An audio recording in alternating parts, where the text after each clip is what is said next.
ఏ అన్నం పెడుతురా నిన్నే అన్నం పెడుతురా. అబ్బా ఏంటి మీరు ఇప్పటిదా పొలం పనులు చేసుకుని వచ్చారుగా, అన్నం ఆ మాత్రం పెట్టుకుని తినలేరా? ఏ అన్నం పెట్టాను నీకేంటి? ఇప్పటిదాకా ఇంటి పనులు చేసి ఇప్పుడే 2 రీల్స్ చేద్దామని ఫోన్ తీసుకున్నాను. ఎప్పుడు ఆ ఫోన్ పిచ్చుకోవాలేనా? యువతల వచ్చిన మనిషిని పట్టించుకోవా? చదువుకున్న వాళ్ళకైతే అర్థమవుతుంది ఈ ఫోన్ గురించి, మీలాగా మొద్దులకి ఏమర్థం అవుతుంది? అంటే చదువుకున్న వాళ్ళందరూ నీలాగే ప్రవర్తిస్తున్నారా? బా ఆగండి, 2 రీల్స్ చేసి వస్తాను. మళ్ళీ వంటగదిలోకి వెళ్తే చెమట చిరాకు. ఏయ్ ఎప్పుడు ఈ ఫోన్ పిచ్చేనా? ఫంక్షన్లో పోయినా పెళ్ళిళ్ళు పోయినా ఎక్కడ నువ్వు చుట్టాలింటికి పోయినా ఎప్పుడు ఇదే కోలేనా? కట్టించిరే కట్టవు, ముఖానికి ఎప్పుడు ఏదో ఒకటి పూస్తూనే ఉంటావు. పగలు లేదు రాత్రి లేదు, ఎప్పుడు చూసినా రీలు రీలు రీలు అదే నా గోల. పెళ్ళికి పోతే ఒక రీలు, చావుకుపోతే ఇంకొక రీలు. పెళ్లి విందుకు ఒక పోస్టు, దీనాలుగా ఇంకొక పోస్టు.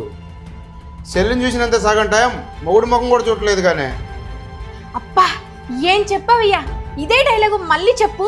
వీడియో తీసి ఇన్స్టాలో పోస్ట్ చేస్తా, నీకు లైక్లు ఫాలోవర్స్ అబ్బబ్బబ్బ కామెంట్స్ టెండరాయ్. ఛీ నువ్వు మారవే ఇక అసలు.